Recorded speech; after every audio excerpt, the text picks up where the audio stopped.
told me about a wonderful Christmas story that she liked and thought that I would enjoy. The story is called How Come Christmas. I read the story and I loved it very much. So one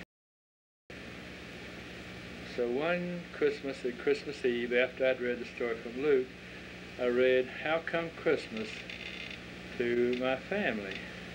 Sassy and Madeline particularly liked it, and so I'm going to read it for you now. I hope you will enjoy it too. This is How Come Christmas by Roy Bradford. The scene is a corner in a rural Negro church by the stove. The stove is old and the pipe is held approximately erect by guy wires, but a cheerful fire is evident through cracks in the stove, and the wood box is well filled. 6 children sit on a bench which has been shifted to face the stove, and the Reverend stands between them and the stove. A hat rack on the wall supports sprigs of holly and one plug hat. A window is festooned with holly, long strips of red paper, and strings of popcorn. A small Christmas bell and a tiny American flag are the only store-bought decorations. The Reverend. Well, here we is, children, and here it is Christmas. Now, we all knows we're here because it's Christmas, don't we? But what I want to know is, who's going to tell me how come it's Christmas? Really? Because old Santa Claus come around about this time of the year, calling all the good children with presents. Christine. That ain't right, is it, Reverend? His Christmas sure was born on Christmas Day. Now the question is, did old Santa Claus start clawing children with presents before the poor little Jesus got born, or did the little Jesus get born before old Santa Claus started getting around? Really? I bet old Santa Claus was clawing children before the poor little Jesus started studying about getting born. Christine. No, sir. The little Jesus come first, didn't he, Reverend? Willie. Old Santa Claus is the oldest. I see his pictures, and I see Jesus' pictures, and old Santa Claus is a heap the oldest. His whiskers might not touch the ground. Delia. That ain't right. Old Methuselah is the oldest, ain't he, Reverend? Because the Bible say Methuselah was the oldest man of his time. He lived 969, and he died and went to heaven in due time. Well, Methuselah was powerful old, all right. Really. He ain't one no older than old Santa Claus, I bet. Old Santa Claus got a heap of whiskers, Christine. But the poor little Jesus come first. He was here before old man Methuselah, wasn't he, Reverend? Reverend. He been here a powerful long time, all right. Really. So as old Santa Claus, he got powerful long whiskers. Did Moses got a heap of whiskers too. Yeah, Moses was a mighty old man too, but the point is, how come Christmas gets started being Christmas? Now who's going to tell me? Because here it is Christmas Day, with everybody happy and rejoicing about, and here us is, sitting by the stove in the warm church house, talking about it. But ain't nobody got no idea how come it started being Christmas? Really, you can't fool old Santa Claus about Christmas. He know, don't he, Reverend? He just lay around and he watch and he see how the children's mind them all. And then the first thing you know, he got his mind make up about who been good and who been bad, and he just hauls off and has himself a Christmas. Christine. Yeah, but how come he don't, how did he know it's time to haul off and have himself a Christmas? Because any time old Santa Claus make up his mind to have Christmas, well, who gonna stop him? Christine. Then how come he don't ever make up his mind until the middle of the winter? How come he don't make up his mind on the 4th of July? Everybody get good around the 4th of July, just like Christmas, so they can go to the picnic. But Santa Claus ain't paying no mind to that because it ain't time for Christmas, is it, Reverend? Willie? Of course he don't have Christmas on the 4th of July because it ain't no point in Santa Claus calling everybody and everybody's going to the picnic anyhow. Santa Claus believe in scaring the good stuff out, don't he, Reverend? He say, well, it ain't no point in me clawing folks when they already having a good time going to the picnic. Maybe I better wait until the dead of winter when it's too cold for the picnic. Ain't that right, Reverend? Reverend. Well, Santa Claus do believe in scattering the good stuff about the seasons, Willie. And it sure ain't no point in having Christmas on the 4th of July, because the 4th of July's got its own point. Now, who's going to tell me what the point of the 4th of July is? And they all sing, "Old George Washington whooped the king, the eagle squawked, let freedom ring." Reverend, well, that's right. And that was in the summertime. So everybody went out and had a picnic because they were so glad that George Washington whooped that king. Now, what's the point of Christmas? Old Santa Claus, poor Lord Jesus. Well, it seemed like old Santa Claus and the poor Lord Jesus both is mixed up in this thing from the way y'all children looks at it. And I reckon y'all are just about exactly right, too, because that's how it is. Both of them is so mixed up in it, I can't tell which is which hardly. Lydia, was that before the 4th of July? Christine, of course it was. Don't Christmas always come before the 4th of July? Willie, no, sir. It's 4th of July first, and then it's Christmas. Ain't that right, Reverend? Reverend, well, I believe Christine got you that time, Willie. Christmas do come before the 4th of July, because you see, it was at Christmas when old George Washington got mad at the king, because the king was going to kill the poor Lord Jesus. And him and the king fit from Christmas until the 4th of July before old George Washington finally done that king up. Willie. And old George Washington whooped that king, didn't he? Reverend. He whooped the stuffing out of him. He whooped him from Balmoral to Belial and then back again. He just done that king up so bad, he just naturally put kinging out of style. And ever since then, it ain't been no more kings to mount to much. You see, kings was bad folks. They was mean. They'd rather kill you than leave you alone. You see a king walking down the road, you better light out across the field, because the king would walk up and chop your head off. And the law couldn't touch him, because he was the king. So all the folks got scared of the king, because they didn't know how to do nothing about it. So everybody went around trying to stay on the good side of him. And all of that is how come the poor Lord Jesus and old Santa Claus got mixed up with getting Christmas going. You see, one time there was a little baby born named the poor Lord Jesus, but didn't nobody know that was his name yet. They knew he was a powerful smart and a powerful pretty little baby, but they didn't know his name was the poor Lord Jesus. So because he was so smart and so pretty, everybody thought he was going to grow up and be the king.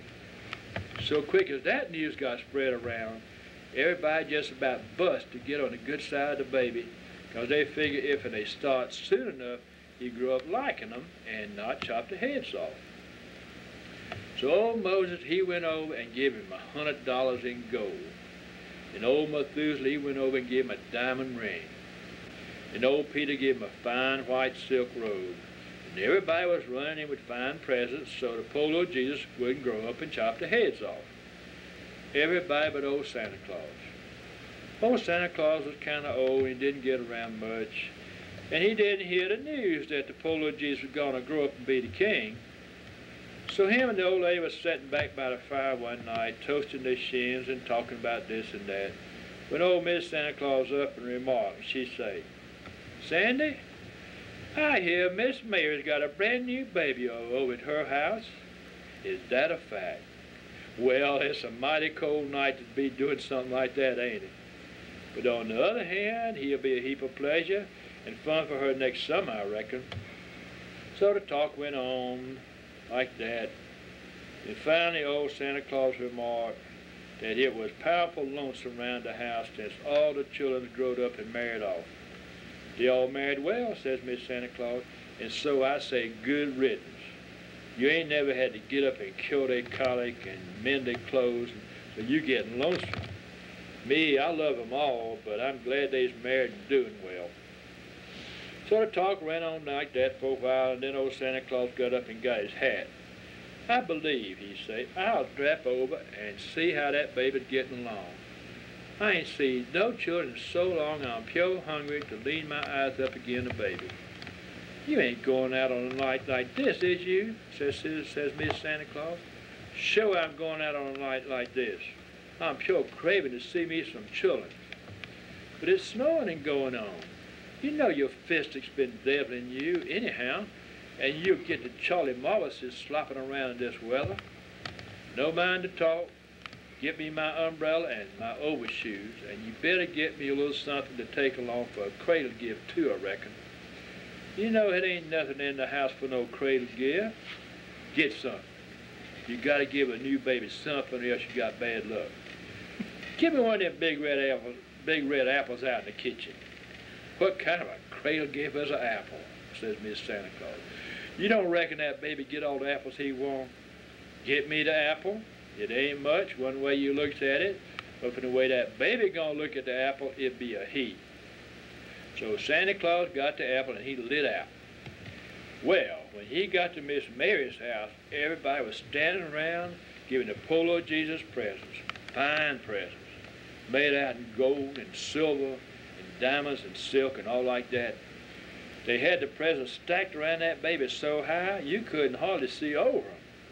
So when everybody see those Santa Claus come in, they looked to see what he bring. And when they see he didn't bring nothing but a red apple, they all laughed. Ha ha! Quick as that boy goes up and gets to be the king, he's gonna chop your head off. Don't mind that, says Santa Claus. Y'all just stand back. So he went up to the crib and he pushed away a handful of gold and silver and diamonds and stuff. And he handed the poor little Jesus that big red apple. Here, son. Take this old apple, see how she shines. And the poor little Jesus reached up and he grabbed that apple in both hands and laughed just as brash as you please. You know, Santa Claus took and tickled him under the chin with his forefinger and said, goody, goody, goody. And the poor little Jesus laughed some more, and he reached up and grabbed a fistful of old Santa Claus whiskers, and him and old Santa Claus went round and round. So about that time, up stepped the Lord. I swear, old Santa Claus, said the Lord, betwixt that apple and them whiskers, the poor little Jesus ain't had so much fun since he been born. So Santa Claus stepped back, and he bowed low, and he give the Lord howdy, and he say, I didn't know everybody was a chivalrying, or else I'd have stayed at home. I didn't had nothing much to bring this time, because you see how it's been this year. The dry weather and the boll weevil might not got all the cotton, and the old lady, she's been kind of puny. Well, that's all right, Sandy, said the Lord. Gold and silver have I a heap of. But verily, you sure do know how to handle yourself around the children. Well, Lord, I don't know much about children. Me and the old lady raised up 14, but she done most of the work. Me, I just likes them, and I manages to get along with them. You sure do get along with them good, said the Lord. It's easy to do what you likes to do. Well, said the Lord, it might be something in that too. But the trouble in my world is, it ain't enough people which likes to do the right thing. But you like to do with children, and that's what I need. So stand still and shut your eyes whilst I passes a miracle on you.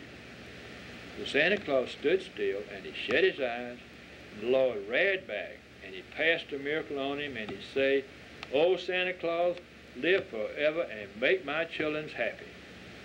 Oh, Santa Claus opened his eyes, and he said, "Thank you kindly, Lord, but do I got to keep them happy all the time?